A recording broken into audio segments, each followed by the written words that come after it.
Leaf Hager was a gosh dang this man to get a nickname stuck on a fellow you ever saw. I mean, the thing was, Leaf never gave you the name himself.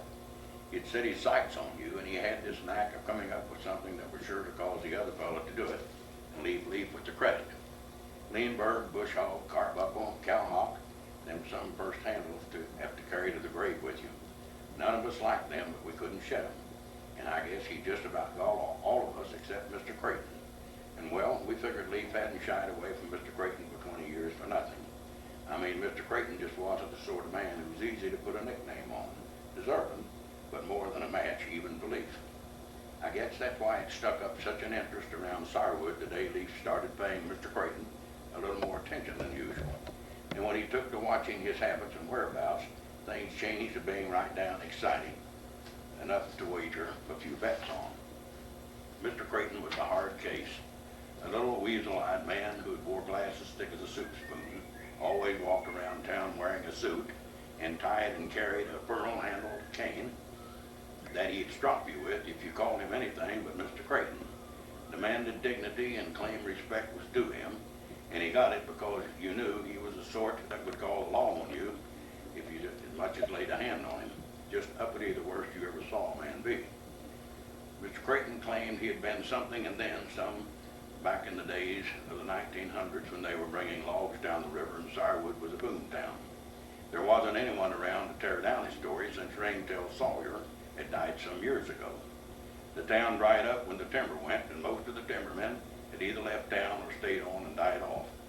But Ringtail used to say that he didn't recollect Mr. Creighton being anything special when the logs were on the river, except a little more cautious than most men, being he was so little and lively, wore a suit and tie, even back then though, and Ringtail had heard he made his living by ciphering books.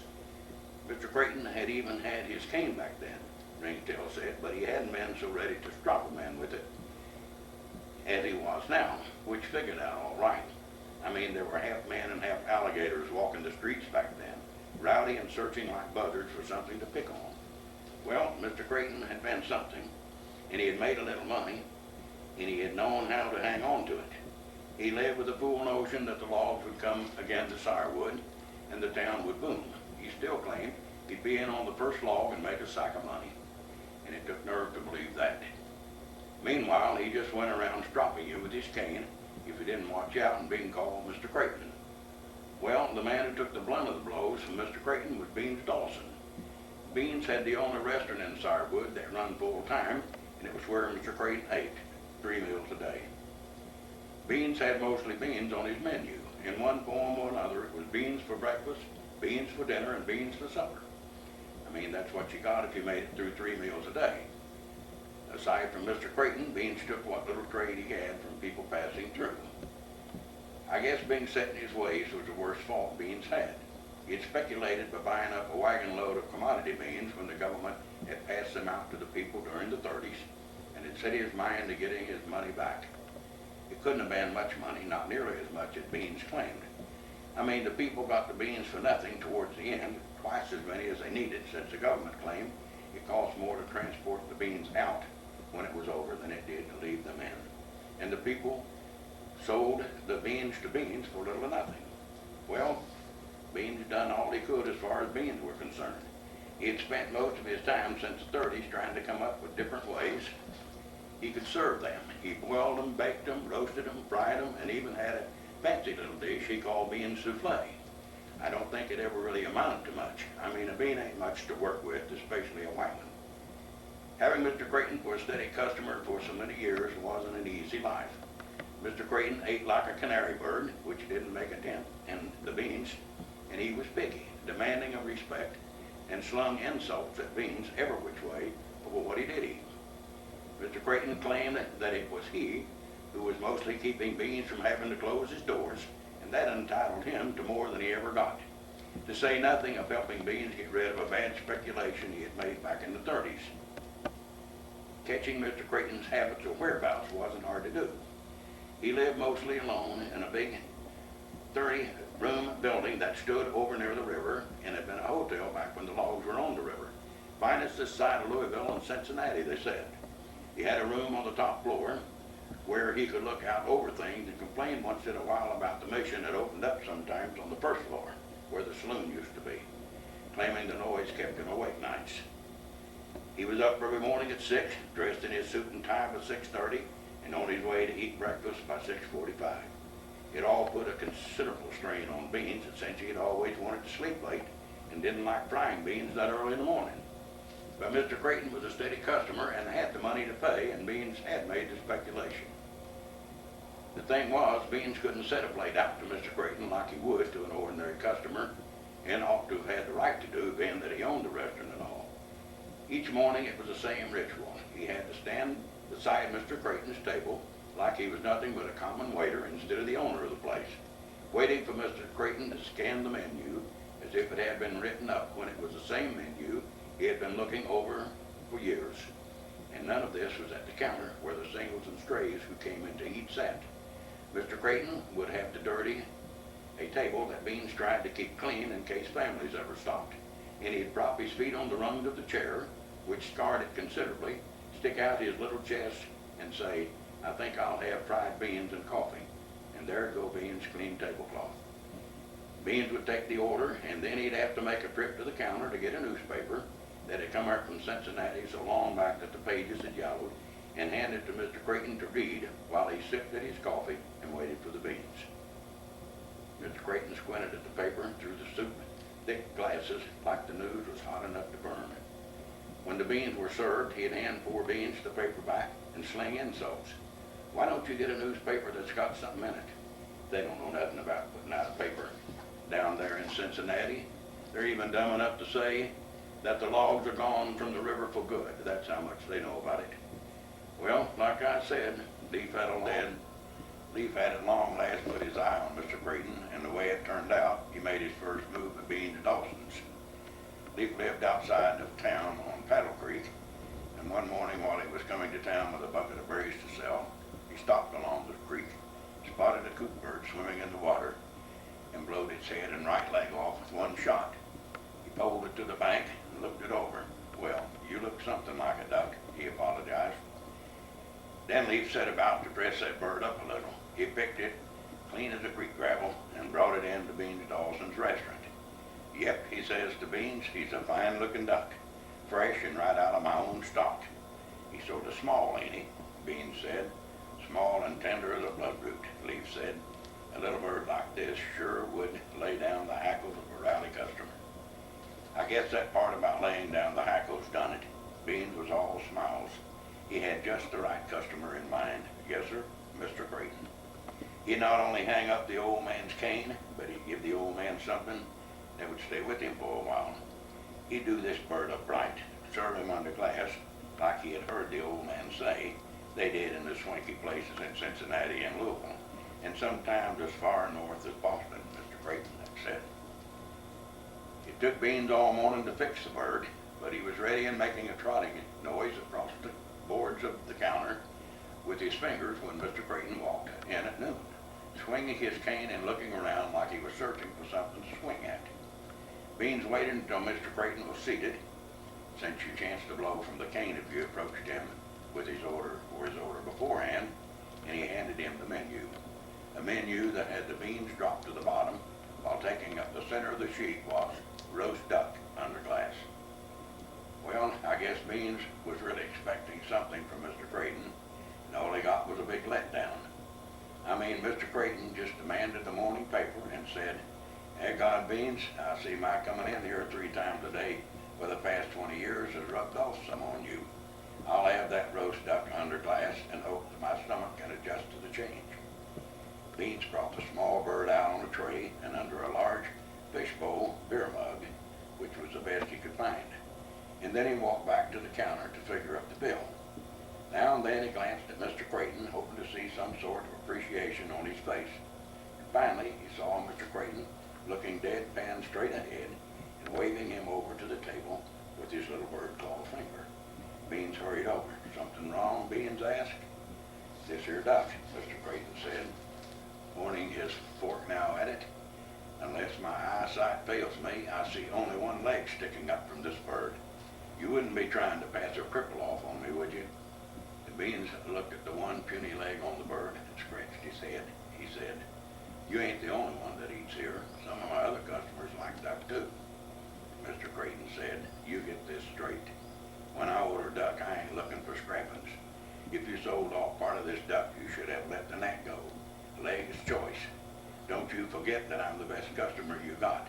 I'll have my coffee warmed up. Well, by 12:15, the bird was a skeleton out from under glass and no bigger than a man's fist.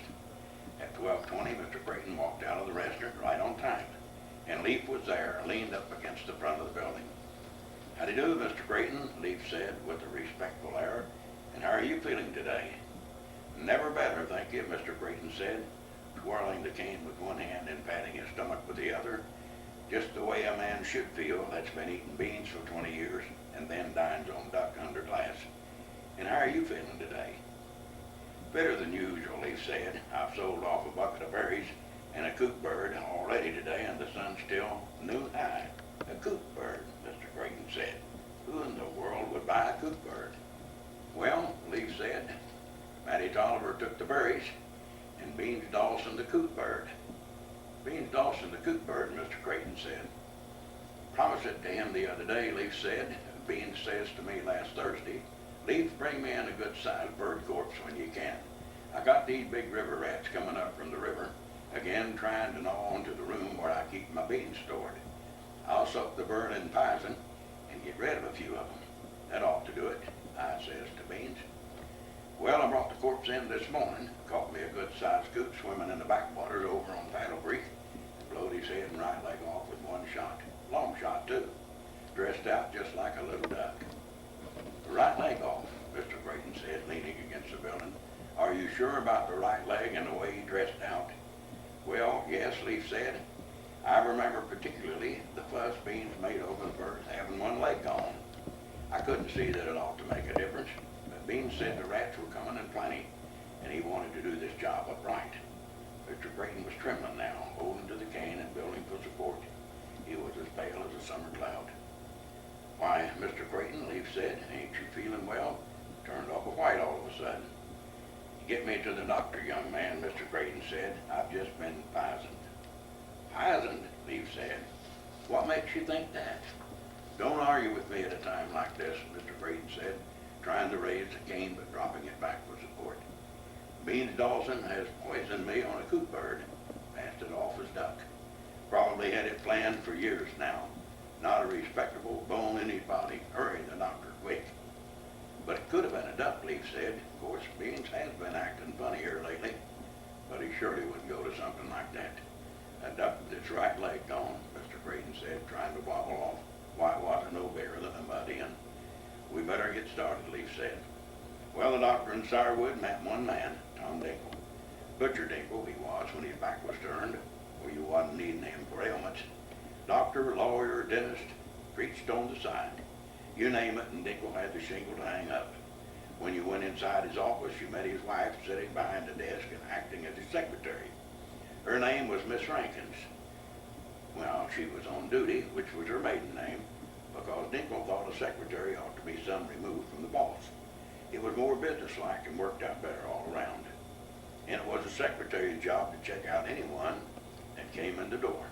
I mean, what their business was, ailings, legal matters, toothaches, or a preacher to confide in. It had to be this way. Dinkle claimed that people had come to see him before he got his secretary took advantage of him. I mean, they'd come in to see a preacher when they really had ailments, and somewhere during the confiding they'd try to worm out a cure for their ailments. And there was a heap of difference in the price. I mean, he could set a fee on it for doctoring, but had to take an offering for the confiding. So the way it was now, Dinkle stayed off in the back room and went there when he saw someone coming, and his wife got the lowdown and took it to him. Leaf busted in the door, and Miss Rankin stuck one leg out so he couldn't pass and said, "Nature of your business." "Good Lord, lady," Mr. Creighton said. "Don't waste time. I've just been poisoned." Miss Rankin jumped from her chair and hurried toward the little room in the back, shouting, "Doctor, doctor, emergency." Dinkle stuck his head in the waiting room door and motioned Leaf and Mr. Creighton back toward the other room.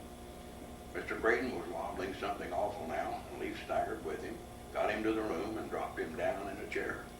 Dinkle, wearing a white jacket, looked down on him. "What's bothering you, Mr. Creighton?" he asked. Poison, Mr. Creighton said. Me and Dawson had just poisoned me on a coot bird. Mr. Creighton managed to draw his mouth down, passed it off on me as a little duck.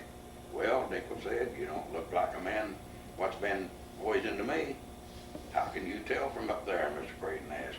For one thing, Doc Dinkle said, you ain't slobbering at the mouth.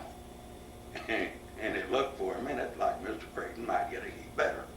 But I guess Doc Dinkle sensed it in time. He added, of course, the lack of slobbering don't always mean the lack of poisoning. And a doctor has got to be sure. After all, that's what people come to see a doctor for and to pay for.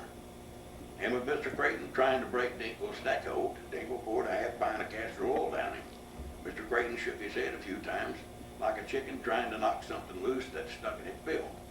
He finally caught his breath. He said, if I ain't poisoned, I'll take Bean to Dawson to court.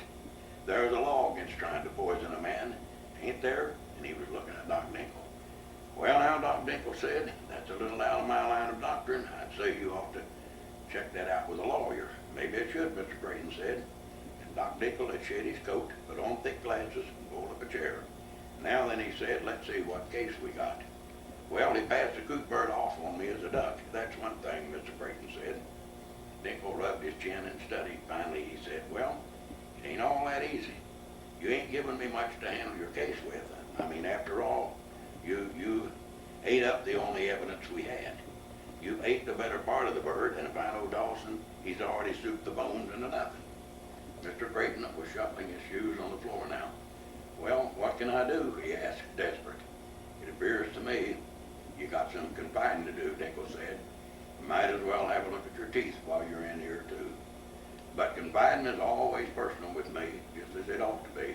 He looked at Leaf. Would you leave us for a while? Leaf went his way, and finally Mr. Creighton left. Doc Dinkle walked out to his secretary and said, make a bill for doctrine, service, legal fees, dental work, and put $1 on the books and mark it up to confiding. Yes, sir, Miss Rankin said. And who will charge the bills to? Coot Creighton.